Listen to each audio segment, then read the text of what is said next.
Assalamualaikum warahmatullahi wabarakatuh. Welcome to my English class dengan saya Ibu Debbie. Hi, how are you today? Apa kabar kamu hari ini? Semoga semua dalam keadaan sehat dan tetap semangat untuk belajar bahasa Inggris. Okay, today we will study about simple present tense. Apa saja yang akan kita pelajari hari ini? Let's see. Yang pertama yang akan kita pelajari adalah definition atau pengertiannya. Yang kedua structure. Yang ketiga adverb of time. Dan keempat examples.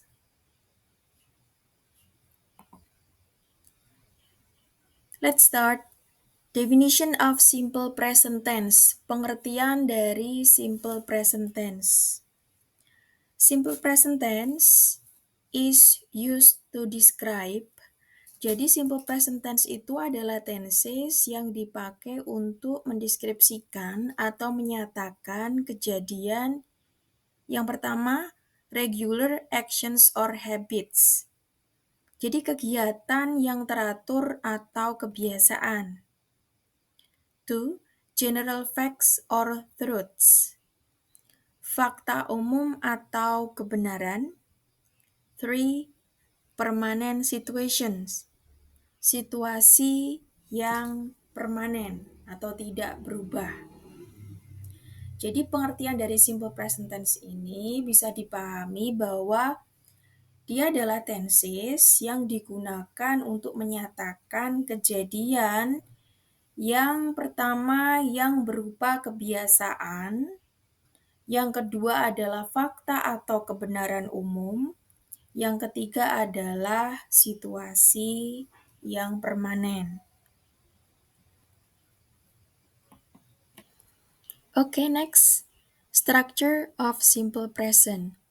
Struktur kalimat dari simple present tense. Tadi sudah kita bahas bahwa simple present tense adalah tenses yang dipakai untuk menyatakan kejadian yang menjadi kebiasaan, fakta, maupun kebenaran umum. Nah, untuk pola kalimatnya atau struktur kalimatnya ada dua, yaitu verbal pattern dan nominal pattern. Pola kalimat verbal dan pola kalimat nominal. Apa perbedaan antara pola kalimat verbal dan pola kalimat nominal? Untuk pola kalimat verbal adalah pola kalimat yang memiliki kata kerja asli. Sedangkan untuk pola kalimat nominal adalah pola kalimat yang tidak memiliki kata kerja asli. Nah, perbedaannya bisa dilihat pada kalimat setelah subjek.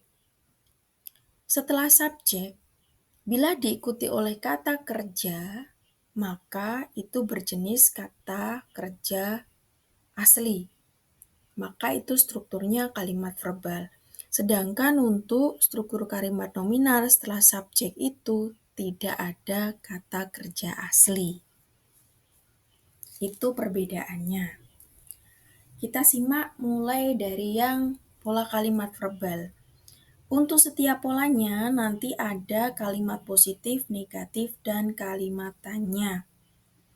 Untuk kalimat positif dari pola kalimat verbal dimulai dengan subjek, diikuti oleh kata kerja bentuk pertama, bisa diikuti S atau ES, kemudian diikuti objek dan diikuti oleh adverb.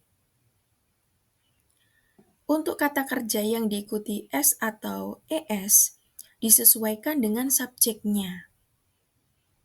Jika subjeknya adalah he, she, dan it, maka kata kerjanya menggunakan kata kerja bentuk pertama yang diikuti S atau ES.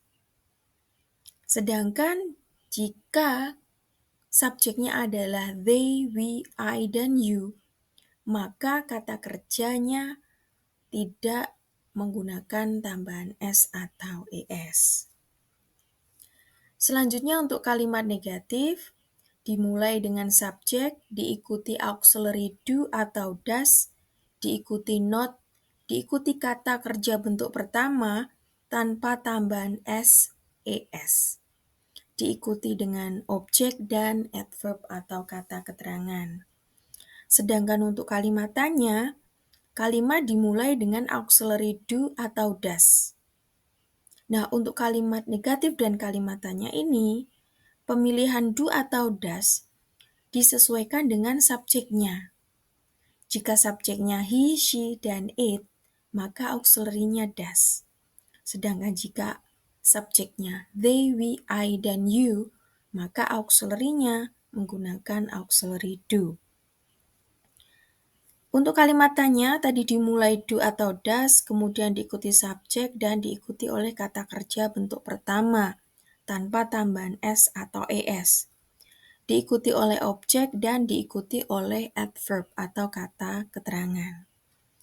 Nah, di situ ada jawaban singkat, yaitu jawaban yes atau no.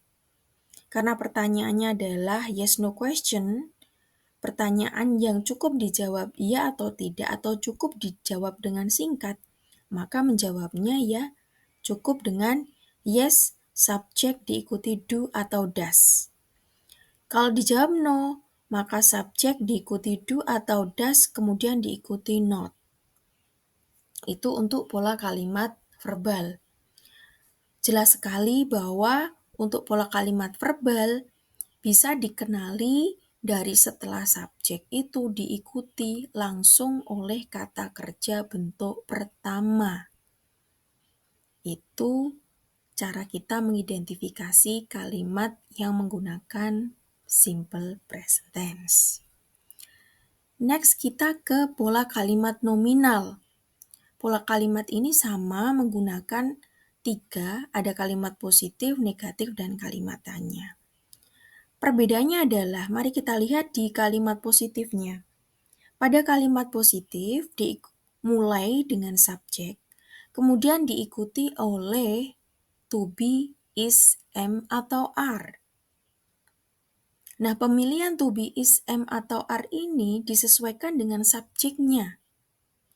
Jika subjeknya he, she, atau it, maka to be yang digunakan adalah is.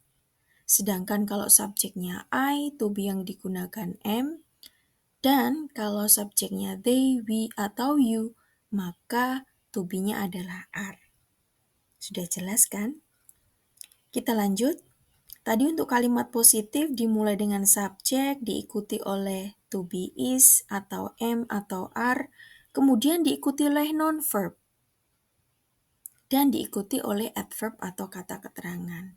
Nah, non-verb di sini maksudnya adalah selain kata kerja. Ingat ya bahwa di struktur kalimat nominal, dia itu tidak memiliki kata kerja asli. Maka tadi menggunakan to be dan diikuti selain kata kerja. Nah, sekarang apa saja yang termasuk selain kata kerja? Yang termasuk selain kata kerja ada 4. Yang pertama adalah noun, kata benda. Yang kedua adalah adjective, kata sifat. Yang ketiga adalah adverb, kata keterangan. Dan yang keempat adalah possessive atau kepemilikan. Selanjutnya untuk pola kalimat negatif, dimulai dari subjek, diikuti to be is, am atau are, diikuti not, diikuti dengan non-verb, dan diikuti oleh adverb. Untuk pola kalimat tanya, dimulai dengan to be, is, atau am, atau are, diikuti oleh subjek, diikuti non-verb, dan adverb atau kata keterangan. Nah, untuk di sini, pertanyaan di sini, menjawabnya juga ada 2. Karena ini termasuk pertanyaan dengan jawaban singkat, maka cukup dijawab yes atau no saja. Kalau yes, kemudian diikuti subjek dan diikuti auxiliary atau to be, is, am, atau are. Untuk no, diikuti subjek, diikuti to be, is, atau am, atau are, kemudian diikuti oleh not. Itu perbedaan antara pola verbal dengan pola nominal. Jelas sekali ya. Saya ulangi lagi bahwa Perbedaan antara pola verbal dengan pola nominal itu ada pada kata kerja yang digunakan. Jika memiliki kata kerja asli setelah subjek, maka pola kalimat verbal. Kalau tidak memiliki kata kerja asli setelah subjek, maka dia adalah pola nominal.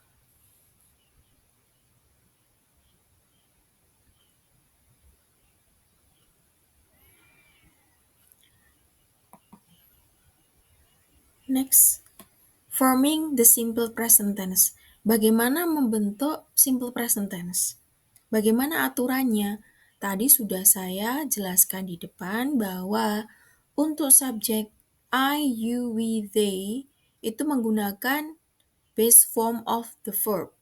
Kata kerja dasar. Verb 1 tanpa tambahan S atau ES. Contohnya ada di kalimat I play tennis. Play di sini adalah kata kerja dasar. Jadi tidak ada tambahan S atau ES. Selanjutnya ada subjek he, she, dan it. Ada tambahan S atau ES di kata kerjanya. Contohnya adalah she plays tennis. Play ditambah dengan S. She plays tennis.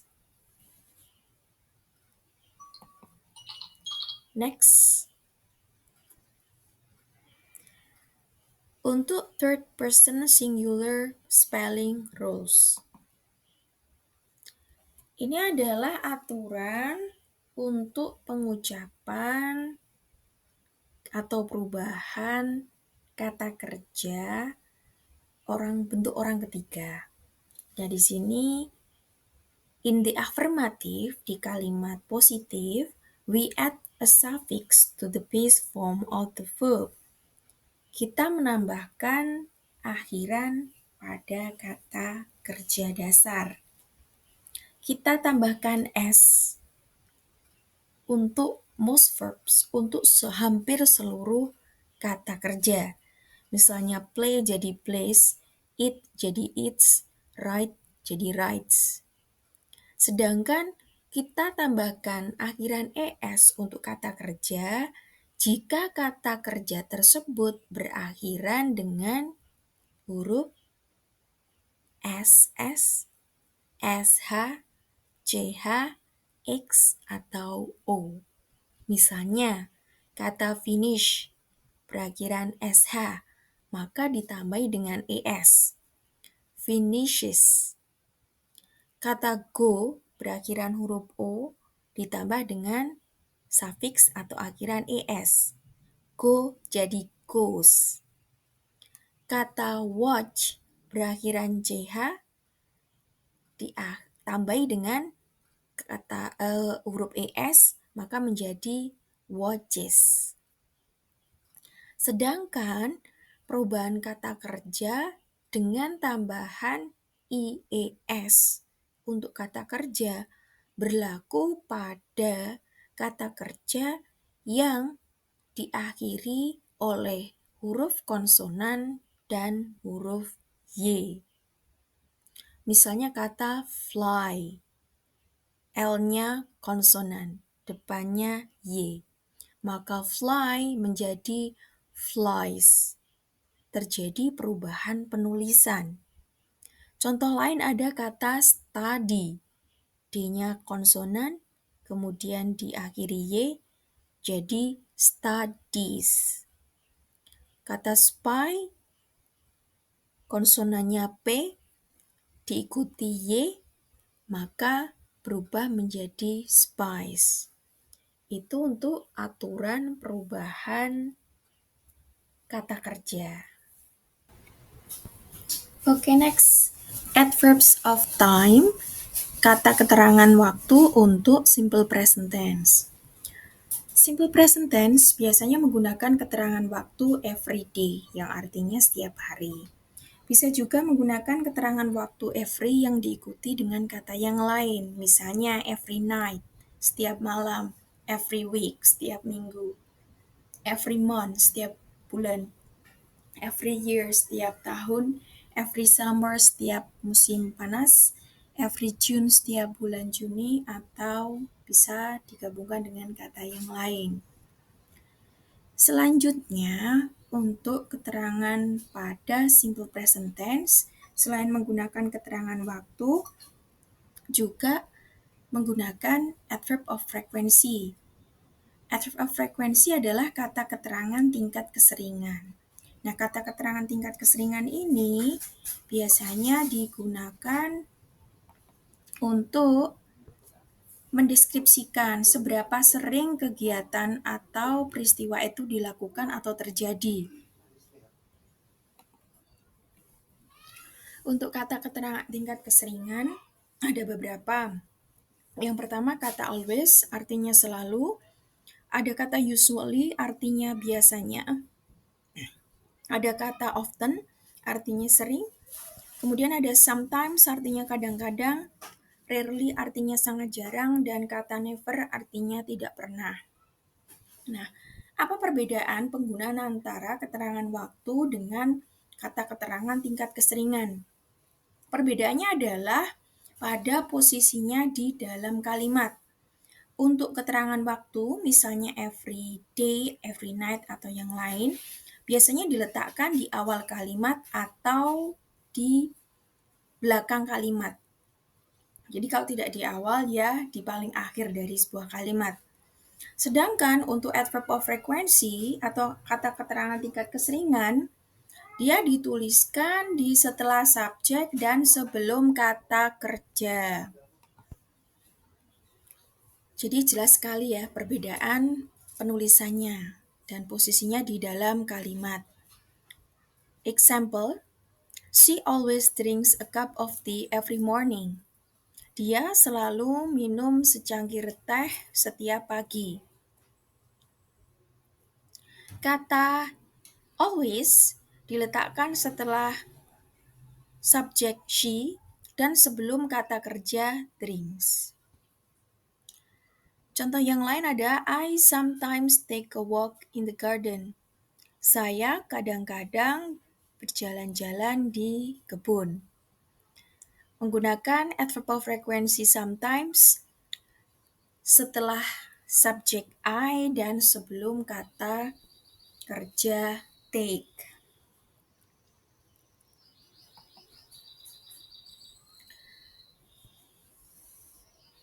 Contoh yang lainnya, di sini ada contoh kalimat simple present tense, pola verbal, dan pola nominal. Nanti untuk setiap contohnya itu ada kalimat positif, negatif, dan kalimat tanya. Kita mulai dari yang verbal dulu, contoh kalimat dengan pola verbal. Kalimat positifnya, Mrs. Smith sends a package every Monday. Nyonya Smith mengirimkan sebuah paket setiap hari Senin.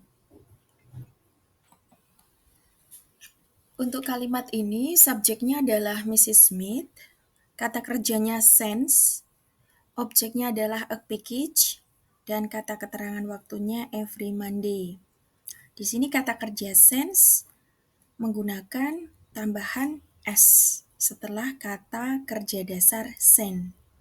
Kenapa? Karena subjeknya adalah Mrs. Smith. Mrs. Smith itu kata gantinya she. Jadi kata ganti untuk dia perempuan tunggal. Untuk kalimat negatifnya, Mrs. Smith does not send a package every Monday. Nyonya Smith tidak mengirimkan sebuah paket setiap hari Senin. Di sini subjeknya Mrs. Smith, kemudian menggunakan auxiliary does, dan ada tambahan not untuk negatifnya. Kemudian kata kerjanya send tanpa tambahan s atau es. Untuk kalimatannya, does Mrs. Smith send a package every Monday? Apakah Nyonya Smith mengirimkan sebuah paket setiap hari Senin? Nah, untuk kalimatannya ini dimulai dengan auxiliary does. Karena subjeknya adalah she. Sebagai kata ganti Mrs. Smith. Dia satu orang perempuan atau dia tunggal. Dan juga kata kerjanya send tidak menggunakan tambahan S maupun ES. Menjawabnya bisa dijawab yes atau no. Untuk jawaban yes, diikuti dengan subjeknya tadi siapa, she, kata gantinya she, kemudian dikasih auxiliary does. Yes, she does, atau bisa dijawab no, she does not. Untuk contoh kalimat nominal, kalimat positifnya, they are curious about the news. Mereka ingin tahu tentang beritanya. Di sini subjeknya they kemudian diikuti dengan to be are. Karena subjeknya they diikuti to be are dan di sini diikuti kata sifat yaitu curious, ingin tahu. Untuk kalimat negatifnya, they are not curious about the news. Mereka tidak ingin tahu tentang beritanya. Subjeknya they kemudian diikuti oleh to be are, karena negatif ada not-nya, kemudian diikuti kata sifat curious. Next, untuk kalimat tanya, dimulai dengan to be are. Are they curious about the news? Apakah mereka ingin tahu tentang beritanya? Bisa dijawab yes, they are, atau no, they are not. Next, selanjutnya adalah contoh dari kalimat simple present tense di dalam sebuah teks deskriptif. Teks ini berjudul Lionel Messi. Lionel Messi is a famous football player, widely regarded as one of the greatest athletes of all time. Born in Rosario, Argentina, he has a modest physical presence, standing at 1.70 meters or 5 feet 7 inches tall, with all unassuming yet captivating appearance. He has dark brown hair and expressive eyes that reflect his intense focus on the field. Jadi Lionel Messi adalah pemain sepak bola terkenal yang secara luas dianggap sebagai salah satu atlet terhebat sepanjang masa. Lahir di Rosario, Argentina, ia memiliki penampilan fisik yang sederhana. Berdiri setinggi 1,70 meter atau 5 kaki 7 inci. Dengan penampilan yang bersahaja namun menawan. Dia memiliki rambut coklat gelap dan mata ekspresif yang mencerminkan fokusnya yang intens di lapangan.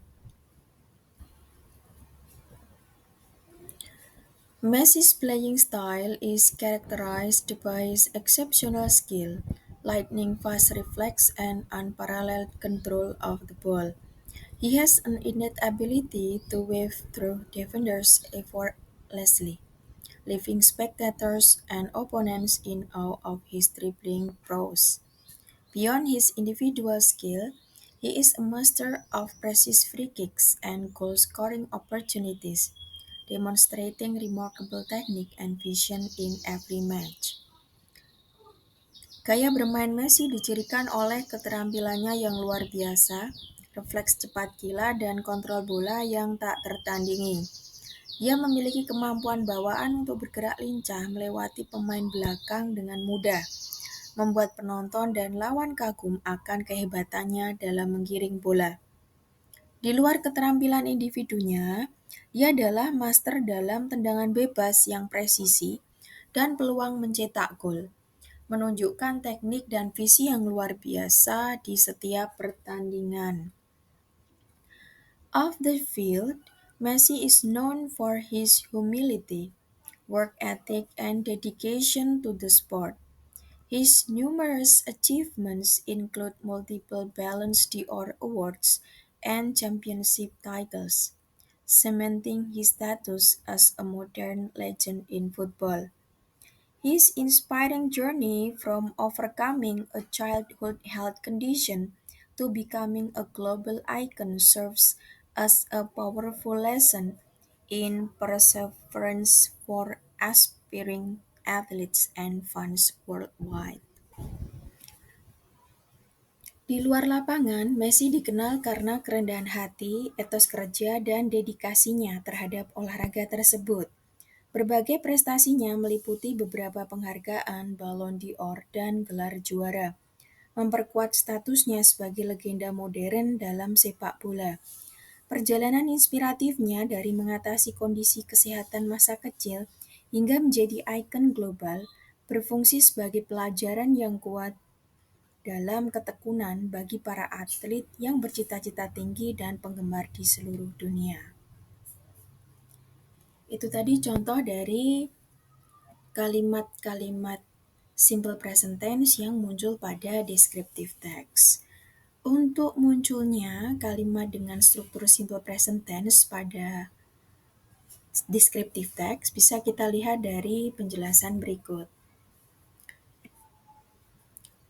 Untuk teks ini, ada beberapa kata yang dia dicetak warna. Nah, itu kata itu menunjukkan bahwa dia menggunakan struktur kalimat simple present tense, baik simple present tense yang berupa kalimat verbal maupun yang nominal.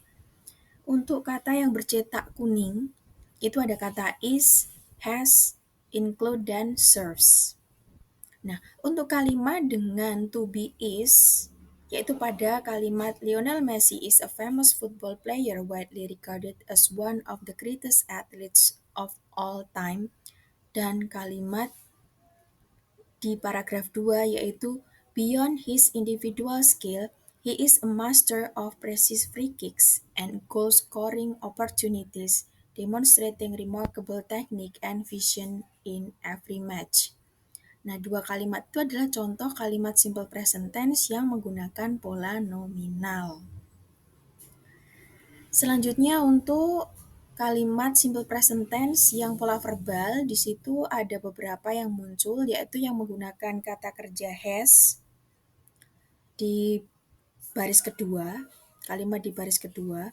Born in Rosario, Argentina, he has a modest physical presence standing at dan seterusnya sampai titik, dan juga kalimat he has an innate ability to wave through defenders dan seterusnya sampai titik ya. Itu kalimatnya menggunakan kata kerja bentuk pertama has. Has itu artinya mempunyai. Kalimat lain yang menggunakan simple present tense pola verbal yaitu kalimat dengan kata kerja include. Di paragraf terakhir, his numerous achievements include multiple Ballon d'Or awards and championship titles, dan seterusnya sampai titik. Dan juga di kalimat terakhir, yaitu penggunaan kata kerja serves. His inspiring journey from overcoming a childhood health condition to becoming a global icon serves as a powerful lesson, dan seterusnya sampai titik. Nah, itu contoh dari kalimat simple present tense yang muncul dalam descriptive text. Sedangkan untuk kata-kata yang di dalam kotak itu adalah beberapa kata sifat yang muncul pada descriptive text.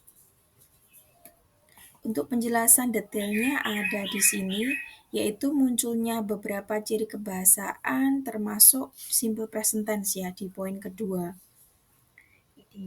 Teks menggunakan present tense untuk mendeskripsikan fakta, kebiasaan, dan karakteristik permanen dari Messi. Contohnya di dalam kalimat itu ada Messi is a football player. Kata is, has, itu menunjukkan bahwa kalimat tersebut menggunakan simple present tense. Seperti itu. Thank you so much for your attention. Terima kasih banyak atas perhatiannya. Semoga apa yang kita bahas hari ini memberikan tambahan pengetahuan tentang simple present tense. Oke, see you. Wassalamualaikum warahmatullahi wabarakatuh.